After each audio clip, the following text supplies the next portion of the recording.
Olá pessoal, então iremos continuar falando sobre a modelagem dos nossos robôs, né? Vocês viram nas últimas aulas que nós aprendemos a encontrar a equação da cinemática direta. Só lembrando para vocês que a cinemática direta ela converte os valores angulares ou lineares das juntas em valores cartesianos. Serve para que a cinemática direta serve para eu conseguir localizar a ferramenta de trabalho, aquele órgão terminal que vai realizar a tarefa do meu robô. Ok?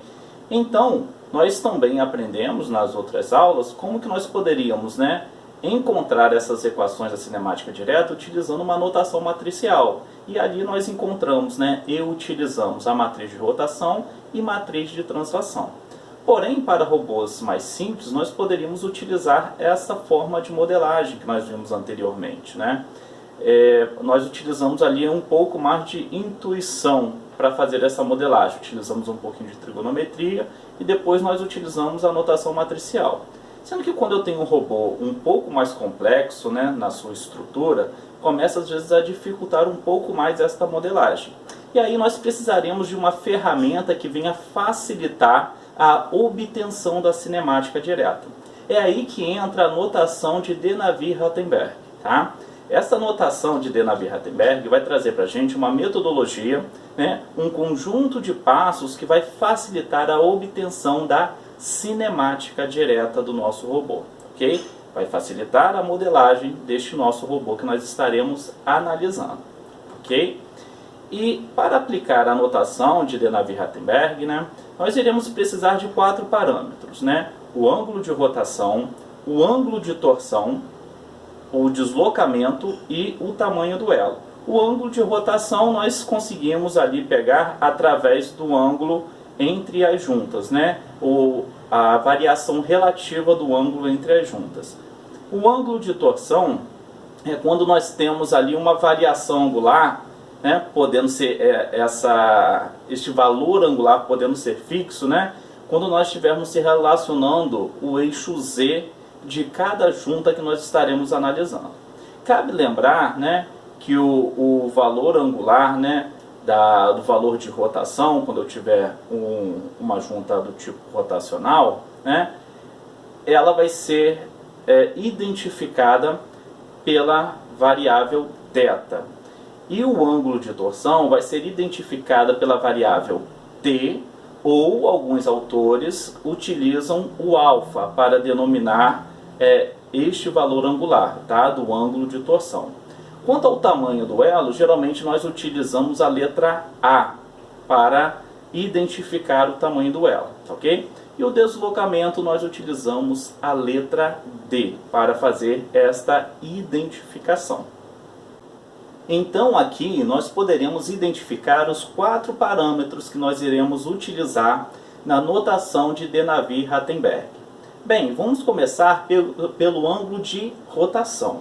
O ângulo de rotação é o ângulo medido entre o eixo X da junta atual que você vai estar analisando para o eixo X da junta seguinte, tá? Eu tenho aqui, qual é o X atual? Estou analisando esta junta aqui, Só para fazer uma observação, nós temos 2 elos e 3 juntas. A junta que eu estou fazendo a análise é essa junta aqui, que ele chamou de junta N, tá? Vou comparar essa junta com a referência da junta seguinte, que é essa junta aqui, N mais 1, ok? Então eu preciso medir o ângulo de rotação, entre o eixo xn menos 1 e o eixo xn. Como que eu vou fazer a medida deste ângulo? Bem, é simples, eu vou pegar aqui o eixo xn, vou pegar uma reta paralela a este eixo e colocar aqui, no eixo ON-1. Essa reta aqui paralela representa o meu xn, o meu eixo xn. E aí eu posso fazer a medida do valor do ângulo de rotação. Só lembrando para vocês que esta medida é feita a partir do ângulo, do eixo atual, da junta atual, para o ângulo do eixo da junta posterior que eu estaria analisando. Então o ângulo aqui parte de xn menos 1 até o valor aqui da junta, até o eixo de xn, tá? Então aqui eu consigo o ângulo de rotação. E como que eu consigo calcular o ângulo de torção? Que vai ser identificado pela letra T, ou alguns autores trabalham com alfa, ok? é o ângulo, né, entre o Zn-1, que é da junta atual que eu estou analisando, em relação à junta, né, ao eixo Z da junta posterior, que é este eixo aqui, ó, que ele chamou de Zn. Então, basta medir, ó, o que ele fez aqui. Ele pegou uma reta paralela ao Zn-1, deslocou para cá, ok? E fez a medição de Zn-1 para o Zn, ó. Sempre lembrando, o ângulo parte daquele eixo da junta atual, ok? Então ele está medindo, ó, daqui para cá. Este é o valor do ângulo de torção, T ou alfa. Aí vocês irão perguntar, mas Edson, então eu poderia ter deslocado o Zn, ter colocado na origem, né, o eixo Zn-1 e ter colocado na origem de Zn? Sim, sem menor problema. Seria a mesma coisa que eu tivesse pego aqui uma reta paralela a Zn e tivesse deslocado para esta origem aqui, ó, que é do ON-1. O importante é que quando eu vier medir o ângulo, tem que sair do eixo da junta atual para a junta posterior, tá ok? Isso é fundamental, porque lá na frente nós iremos trabalhar com algumas matrizes específicas. E dependendo da sua referência, você pode mudar o valor do ângulo lido, e aí pode ser que venha causar erro quando você for aplicar esta metodologia. Então é muito importante você sempre manter a referência. Qual é a referência que nós iremos adotar neste momento? Sempre o ângulo que nós iremos medir é do eixo da junta atual para o eixo da junta posterior que nós estivermos analisando, ok? Então aqui nós conhecemos esses dois parâmetros, né? Ângulo de rotação e ângulo de torção. Mas são 4 parâmetros que nós trabalhamos com a notação de De Navier-Rattenberg.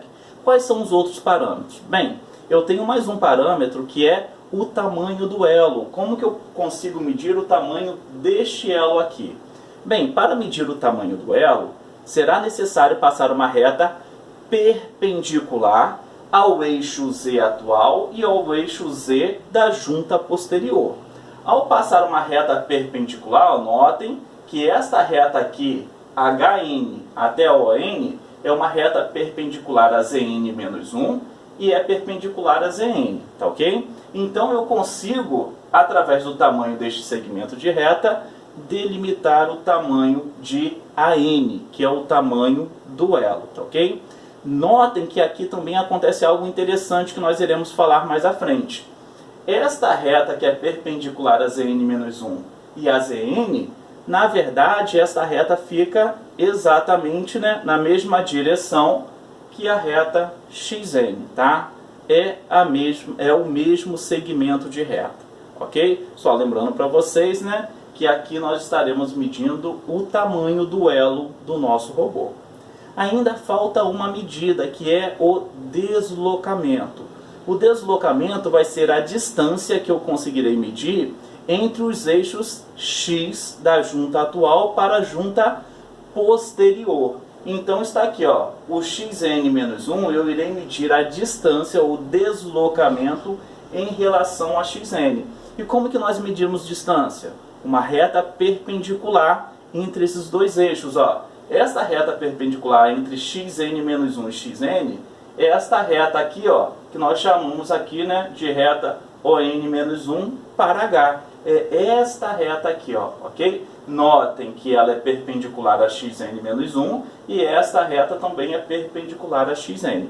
E aí eu consigo medir o deslocamento, ok? Então são esses 4 parâmetros que nós iremos identificar, né, no conjunto de juntas, né, do nosso robô, para que nós possamos trabalhar com a notação de De Navier-Rattenberg para fazer a obtenção da nossa cinemática direta, ok? E quais serão os passos que nós teremos que seguir para a aplicação desta metodologia? Veremos a seguir, ok? Então temos aqui, primeiro passo, você vai enumerar os elos e as juntas. Aqui é uma sugestão de organização do autor, tá ok? Ele diz o seguinte: para você enumerar as juntas, partindo de 1, junta 1, 2, 3, 4, 5 e os elos começando de 0. Elo 0, elo 1, elo 2, elo 3. Ah, Edson, então se eu colocasse, por exemplo, junta 1 e elo 1 ao mesmo tempo, vai dar errado? Não, não vai dar errado. É só uma questão de organização que o autor sugeriu aqui, tá ok? Então vamos enumerar de forma sequencial as juntas e os elos do nosso robô, ok? Depois nós teremos que fixar, tá, o nosso sistema de coordenada na base do nosso robô, tá? É a partir da base que nós teremos ali a localização de cada elo ou do elemento final que vai realizar a tarefa, né? Que é a ferramenta do nosso robô, para que nós possamos saber em que posição do espaço ele se encontra, tá ok? Qual é a localização da nossa ferramenta de trabalho. Então, o segundo passo que ele descreve aqui para a gente é que nós venhamos, né, a colocar o conjunto, né, o nosso referencial na base do nosso robô. Bem, qual será o nosso terceiro passo? O terceiro passo será definir o eixo Z em cada junta do nosso robô. Em cada junta do nosso robô, nós teremos ali um referencial, ok? Um referencial local. Então, nós precisaremos definir os eixos de coordenada em cada junta. O primeiro eixo que nós deveremos definir é o eixo Z. Como que nós iremos definir o eixo Z? O eixo Z, quando eu tenho uma junta rotativa, o eixo Z é dado pelo eixo de rotação da junta, tá ok? Isso é obrigatório. Então, para juntas do tipo rotativas, o eixo Z é o eixo de rotação.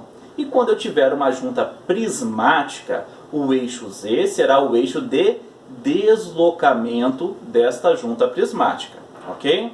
Então, vamos tentar localizar aqui, ó.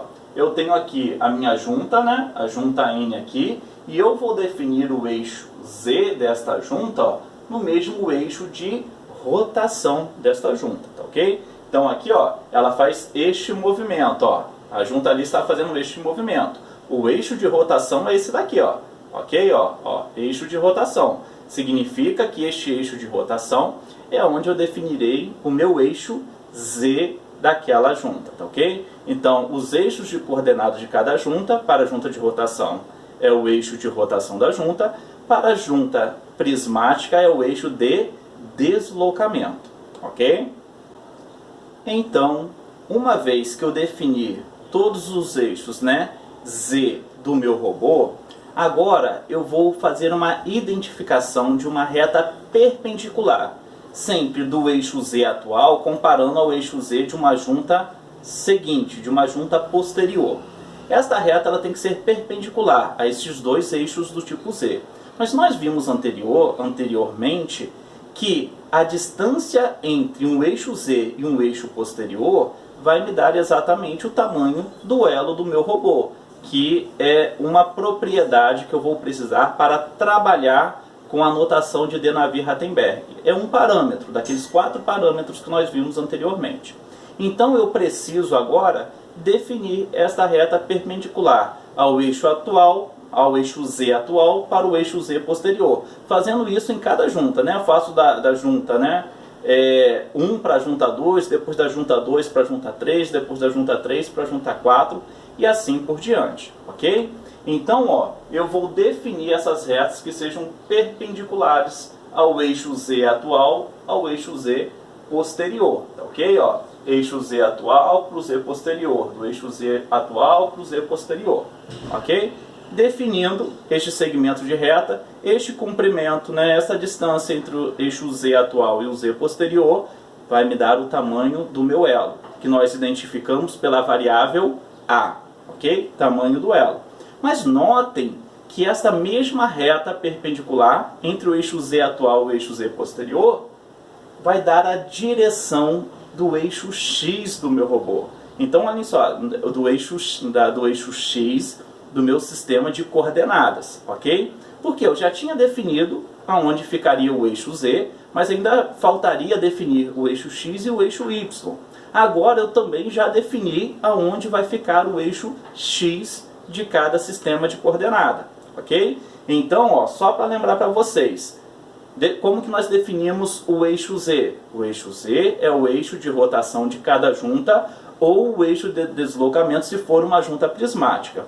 E o eixo X, como que eu vou definir? O eixo X, ele deve ser sempre, ok, pessoal? Sempre perpendicular ao Z atual, tá? E vamos dizer uma coisa aqui agora, eu só vou inverter um pouquinho. Ele também tem que ser perpendicular ao Z anterior, ok? Então, ó, o eixo X daquele sistema de coordenadas que você está trabalhando, ele é perpendicular em relação ao eixo Z atual, isso é até bem evidente, mas também ele vai ser, consequentemente, perpendicular ao Z anterior. Aí vocês podem me perguntar, mas Edson, e quando eu coloco a referência logo no primeiro elo? Bem, lógico, no primeiro elo você vai definir ali que você tem um eixo de rotação, se for uma junta, né, do tipo rotacional. Mas você não tem um eixo Z anterior para que o eixo X seja perpendicular ao eixo Z atual e ao eixo Z posterior. Realmente você não tem. Por isso que a primeira fixação, né, do eixo X, né, quando você coloca na base, ele é livre.